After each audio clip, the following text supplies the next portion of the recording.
Martin North, John Adams, and the interest of the people.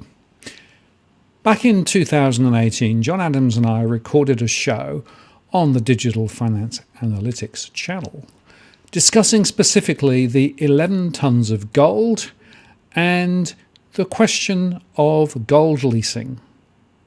Now, in the next few days, John is going to be able to break some news with regard to solving that riddle. But before we get to that, it's worth listening again to this earlier show, which sets up the later conversation. Now, this was recorded on the Digital Finance Analytics channel in the old style, but nevertheless the content remains as relevant as ever. And today I'm joined, of course, by John Adams. And John, we're on the gold hunt. We are indeed today. Right. And of course, there's been a lot of interest in gold, not least from a lot of our followers. But this is a slightly different twist on the story, isn't it? I have been looking at the gold holdings of the Reserve Bank of Australia for a few years. And in early September, about 6 weeks ago, I put a series of questions directly to the RBA. 6 weeks later, I've got no answers. I got one response in saying that they will respond in due course.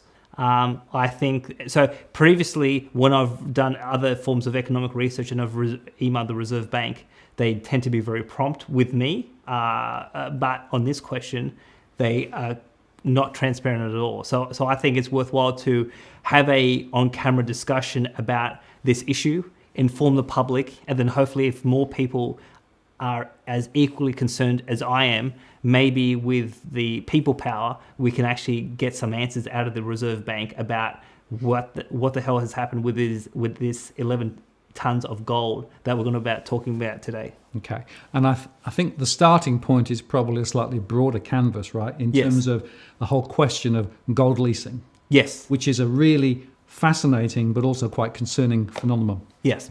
So basically, for the last decade, there has been an international conspiracy theory going around that Western central banks have been lending out their gold in order to suppress the international gold price. So the theory goes that since 1971, we've closed the gold window. We've gone on to a completely fiat currency system. There's been massive money printing over 40 years. We've seen a massive increase in a whole host of, in terms of asset classes, from real estate to bonds to shares, etc. There has not been any breakdown in the international monetary system because citizens around the world have basically kept faithful with the fiat currencies of the Australian dollar, the US dollar, the British pound, the euro, etc. So obviously, to keep that confidence in the paper money, there's been this theory that they've been trying to suppress the gold price down by leasing Western gold to refiners in Switzerland. That gold is then melted down and then is sold to countries where there is high demand for gold. So that is China, Russia, Iran, Turkey, Kazakhstan. So basically East Asia, Central Asia, and Eastern Europe. So because otherwise you would have seen a massive increase in the price of gold. So what that says is that you start with one gold bar, right? Yes. It's on somebody's book somewhere. Yes. Right. They then lease it off to somebody else, yes, right? But it still stays as an entry in that book, yes, right? That is then melted down and then resold again. Yes. So effectively it's recycled. Yeah. Right? And then that will appear in somebody else's book, or it will be, jewellery or something or other. Yes. Right? So there's been some international people looking at this, and we're going to show a video very soon about. So there's a billionaire called Eric Sprott, and he assembled his own team to look at this particular question. And what they thought they concluded with was annual gold mining production isn't enough to meet global demand. And because the price has been suppressed and we haven't seen enough supply from the mines, there's a sector of gold that's being funneled into feeding the demand of the East. And the question is, well, where is that gold coming from? So let's just play the clip for the viewers to see. For his investors, it's critical for Sprott to keep track of gold. And right now, he's convinced there's something wrong with the arithmetic. He has assembled a team to track gold internationally, headed by economist Frank Veneroso, a legendary gold analyst. The gold market is a very shadowy market. It operates in all kinds of countries where there's very, very little in the way of organized information, data collection. What goes on with central banks and bullion banks, they never tell you. They never expose themselves. In the year 2000, Veneroso conducted a forensic investigation of the movement of gold from government banks to the bullion banks. He discovered they had been covertly leasing their gold on a massive scale. Bank of England gold, for example, was leased to bullion banks. In turn, the banks took the rented gold and sold it.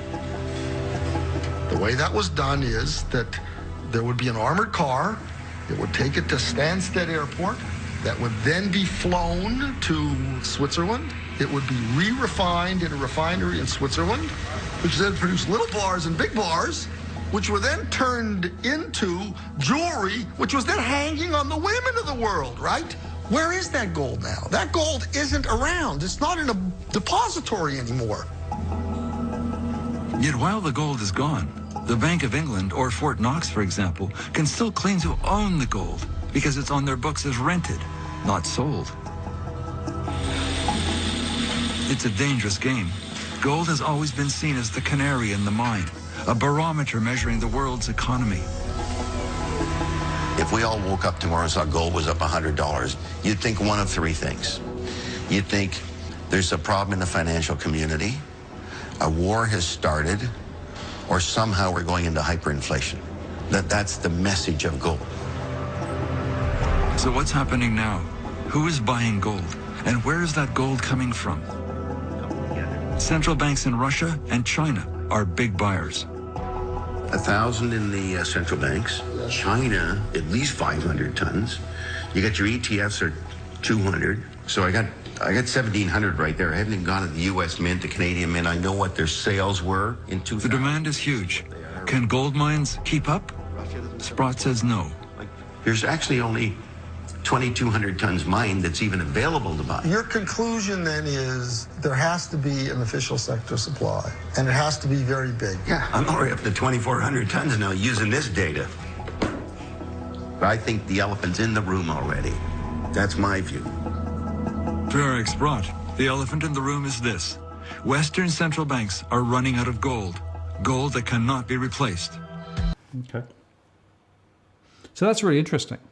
So it's suggesting that the central banks will have an entry in their ledger which Yes. says, we own this gold, Yes. when in fact they don't. Yes. Yes. So that is the conspiracy. Now, because this conspiracy because it's been out there, particularly in certain quarters of the world, this has spooked several countries about the safety and the sanctity of their own gold. So since about 2012, you've started to see a whole host of countries demanding they get their gold back, because after World War II, most of the gold went to France, to England, and to the US. And a whole bunch of countries said, well, we don't want our gold to be in your possession. We want actually our gold back so we know that it's actually safe. So starting with Venezuela, then there was Germany, then we've seen Turkey, Hungary, Austria, the Netherlands, and Belgium, and you've probably got a few other sort of smaller countries as well. There's been this sort of global movement around gold repatriation, and the one that got the most attention has been Germany. So there's been one member of the German Parliament that he's a gold bug, and he's been really pushing this barrow quite hard. He basically sort of was telling people Germany doesn't have its gold, the Americans and the French have it, and we don't even know what state of the gold is. There was a proceeding in front of a court, so the Germany has a court, like an audit court, and they basically said that the audit procedures to look at the gold holdings of Germany, whether it's in Germany or outside of Germany, were completely deficient. And basically, the German central bank has never, prior to 2013, never conducted an audit of Germany's gold. So basically, they would call up the Americans, they'd call up the French and saying, how's our gold? They'd say, is everything's in order? And they would just take that sort of acceptance on face value. So the German court basically said, well, that practice of just taking an assurance on face value is insufficient, and you actually have to have a proper audit. So following from that, and following because there was a massive groundswell of populist action about getting Germany's gold back, the German government announced that they would be requesting their gold from London, from Paris, and from New York. So that process happened. Now, in 2012-13, this caused some massive controversy because the Americans told the Germans that to get your 300 tons, it's going to take 7 years. So from 2013 to 2020, take you 7 years to give you 300 tons of gold. Now, the question was, well, if it's, yes, 300 tons is a lot of weight, it actually takes a bit of time to transport, but surely it doesn't take 7 years. And so this caused a number of massive conspiracy theories around the world to say, well, obviously the Americans don't have Germany's gold because it doesn't take 7 years to actually get it. So that caused a lot of controversy. 2013, they started the process, and basically, I think in 2017, the process was completed. So they actually were able to speed up the timeline 3 years faster than what the Americans initially said. But obviously, having said that, once the cat got out of the bag and the Americans said it's going to take 7 years, everyone around the world in the financial market started to panic, and they're saying, well, maybe the Americans don't have our gold. And obviously, there's been massive conspiracy theories about Fort Knox. Is the gold really in there? Is it not in there? And so when this official reply from the Americans came to the Germans, they said, well, something is amiss. So in our context with the Australia's gold, I've been on a bit of a hunt to find out what's happened with our gold, given this conspiracy theory about gold leasing, but also because there has been a concern about the security of gold that is being held in London, Paris, or in New York. So in that context, I've been looking at the state of play with the gold holdings of the Reserve Bank. Now, prior to 1997, the RBA held 247 tons of physical gold bullion. And in 1997, because the gold price was suppressed, because it was quite low, so we're talking about, I think in US dollars, about $200, $250 an ounce. There was a decision made by a number of countries around the world. UK sold a lot of gold, the Canadians sold a lot of gold, and we sold a lot of gold. So the RBA in 97 made the decision to sell 167 tons of gold, and we went from 247 tons to 80 tons. Now, just on that one decision alone, this decision to sell 167 tons in 1997, so almost 21 years ago, that one decision has cost the Reserve Bank $7.35 billion. So had we not sold the gold in 1997, the balance sheet of the RBA would be 7.35 billion stronger than we are today. So again, mainstream media, the government, no one has talked about this decision really, and no one's been held to account as to you just blew $7 billion. But that's actually what happened looking 21 years back. Okay, so there was the question of why did they sell it and what value. But the other question, I suppose, is well, where is the gold? Is it in Martin's Place? Yeah. So that's obviously a very good question. So the Reserve Bank has been extremely coy for many years about where is Australia's gold. Now, in 2012, they finally came out, and I think this was triggered by an FOI request that someone put in, and they conceded that 99.9% of Australia's gold is actually in the UK. It's actually in London, whereas I think prior to the year 2000, it was actually in Sydney.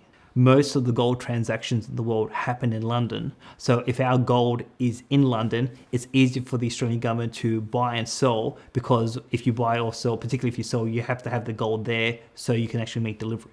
So that, I think from memory, that is the excuse. But in 21 years, after we've gone from 247 tons to 80 tons, we haven't changed the amount of gold we own in 21 years. So it's remained stable at 80 tons. And for me personally, I've been having this thought in my head for at least 5 years that Australia should be joining this global movement, and we should be bringing back our 80 tons from the UK back to Sydney. So do we know for sure that it's in London then? Well, so the Reserve Bank has said that 99.9% of its holdings is in the UK. So they have said that on the public record. Now, where the controversy comes up is, now, according to the RBA annual statement, or the annual report for 2018, they have said publicly that 11.1 tons of gold has been lent out or has been leased. So Of that 80? Of that 80. Okay, yep. So what that means is that 69 tons is, in theory, sitting in the Bank of England, and it is there, it is secure. Now, Sorry, have we seen it there? Do we know it for sure that it's there? well, I don't think we have seen it. The Reserve Bank, in its 2014 annual report, and I think this was driven a lot by what happened with the Germans, they sent an official RBA team to London to conduct an audit of our gold. There was, now when these audits happen, you don't get to see all the gold. You only see a sample.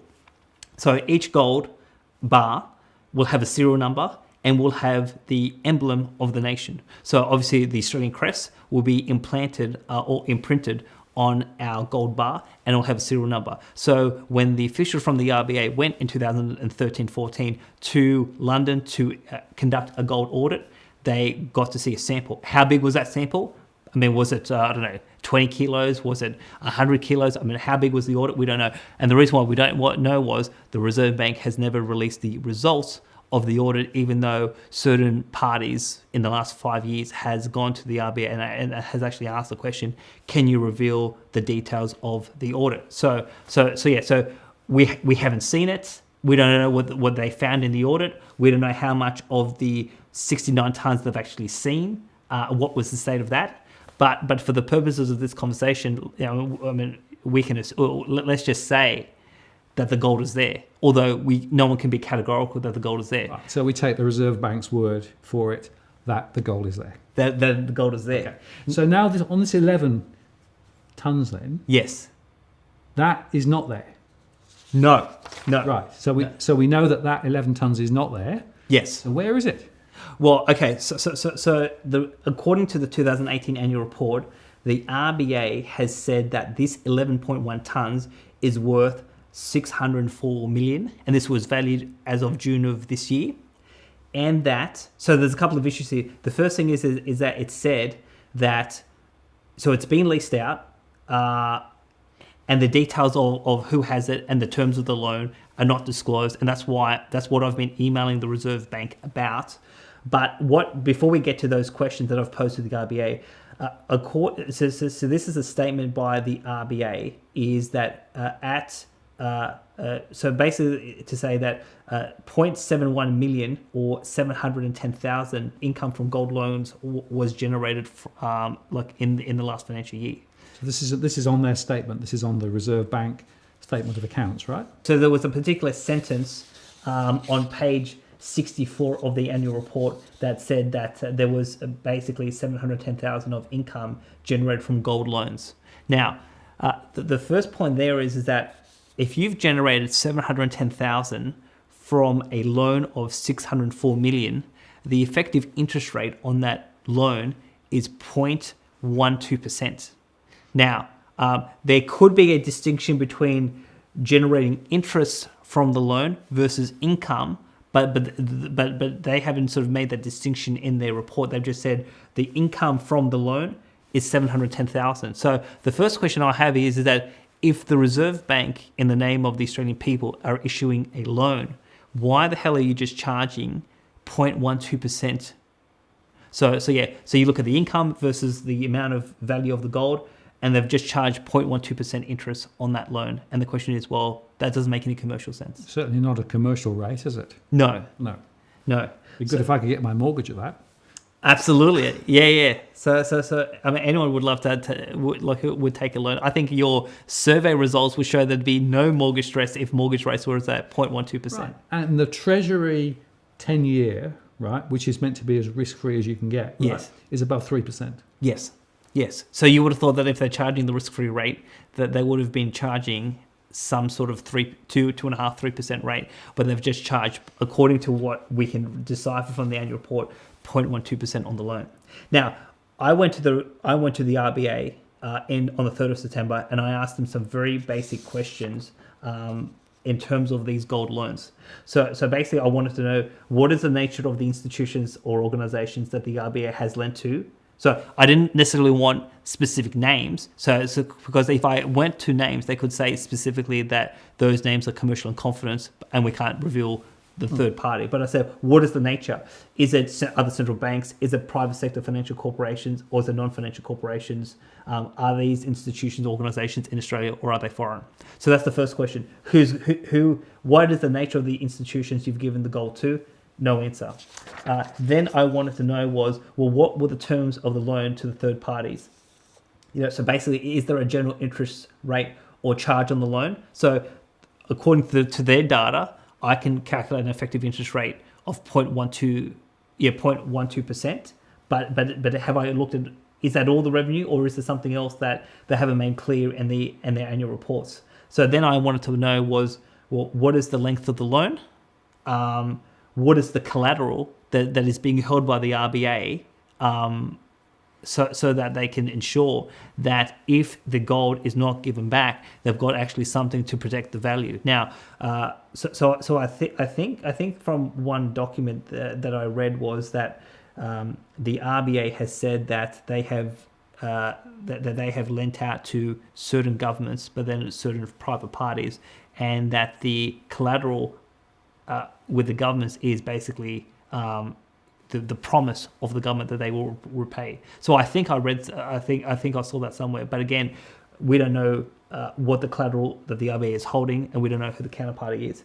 But the key question I had was, out of all of this, is, does the RBA expect the repayment of the loan back in physical gold bullion, or does the RBA allow for the settlement of the loan via a non-physical gold bullion transaction?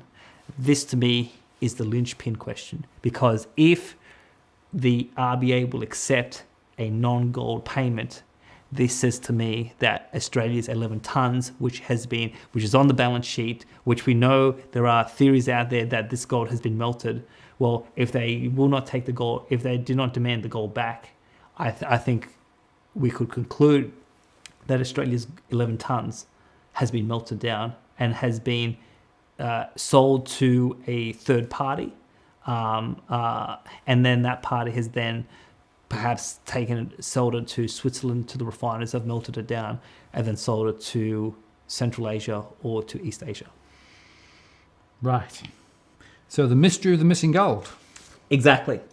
So I've been hounding them for about 6 weeks. So I emailed them, I think on the 3rd of September.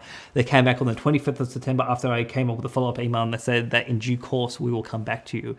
But when it comes to gold in the RBA, there's a history going more than 20 years that they will not be transparent. So if people want to know where the 11 tonnes of the people's gold is, I think it's I think I need some help from DFA listeners and viewers and subscribers to contact. Well, first is go look at the RBA annual report, and you will see this reference of the 11 tonnes, and that has been on loan. And then contact your MP, contact Parliament, but then contact the RBA. Because I think if the RBA gets a flood of emails from people and they're saying, what the hell has happened to this 11 tonnes, I think maybe if there's more pressure on the RBA, that the RBA will be more forthcoming and actually saying, who has it? Are we going to get it back? Or has the people's gold been lost? Well, I guess the question I have is, what's the implication? If it is lost, why is that important? Why is that important? So one of the big things that's happening is that the reason why China, Russia, India, Turkey, Kazakhstan, etc., are buying big amounts of gold. See, in the global financial system, there's a big bet happening, and the big bet is, will the current monetary system with the US dollar as the linchpin, will that survive or will that break? There's a whole bunch of countries who think they will be the leading countries in the 21st century, particularly in East Asia and but also with Russia. They think that the US dollar will collapse ultimately because there'll be less demand for that dollar, particularly with the break of the petrodollar system. Therefore, the American government can't sustain $21 trillion of public debt. The Americans will go broke. And basically, when there is a global currency crisis and people don't accept the dollar, there'll be a new monetary system. Now, there's been different theories as to how does that new monetary system look. Is it the IMF SDR? Is it a basket of currencies with maybe the SDRs and gold? Is it cryptocurrencies, or is it something else? Now, if there is a new global standard where governments around the world saying we're not going to accept US dollars anymore because it's just confetti, well, it's more likely that if gold is in that conversation, gold has to be revalued, to whatever that new standard is. Now, if gold is revalued, so for example, gold today is about $1,220 per ounce in US dollars. If the US dollar loses an enormous amount of value and people around the world saying, well, gold will be the new standard, but gold will be it has to be repriced at a much higher level. Well, if gold in the international monetary system is revalued at a high level, the people who hold gold will actually have enormous amounts of wealth to be able to deal in international commerce, in international investment. And those that don't have gold or have very little gold will be crying poor. And so the concern for me is that, one, we have none of our gold. It's all over in London. Well, 69 tons, and then the rest we don't know where it is. So I think the first thing is that, well, let's figure out what's happened to this 11 tons. Once we have a fair idea and confidence we're going to get that 11 tons back, let's call London up. And I've spoken to a couple of people about this. If I was ever Prime Minister, my day one agenda, first one of the things that I will do is call the Bank of England and say, you've got 30 days to give us our gold back, or we're going to start imposing sanctions on the UK. And I guess if I have to bet, if a Prime Minister called London up and said, we want our gold in 30 days, they can't deliver. So, because I am suspicious that London has all of our gold. But again, media won't talk about this. The Australian people are pretty much in the dark about this, but I think we need our 80 tons back. Australia is one of the largest gold producers in the world. So and a lot of our gold is actually exported to China. So China's buying a lot of gold up. But I think that if there is to be some trouble in the medium term with the international monetary system, well, the government should be actually increasing its gold reserves. We should actually be hedging our bets, because I think what we're doing is that we're following the Western countries and we think that this gold is like an ancient relic. And yet there's a whole bunch of countries saying, no, the West has completely misunderstood monetary economics, and basically China thinks that they're going to advance,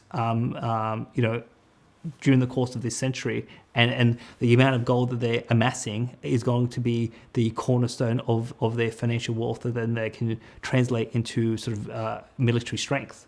So the gold equation with central banks and with governments, I think, is very important. But again, I think resulting from this episode, I would say 99% of parliamentarians would have absolutely no idea that our gold, that how much gold we have, where is it, and what has the RBA done with its 11 tons they've leased out.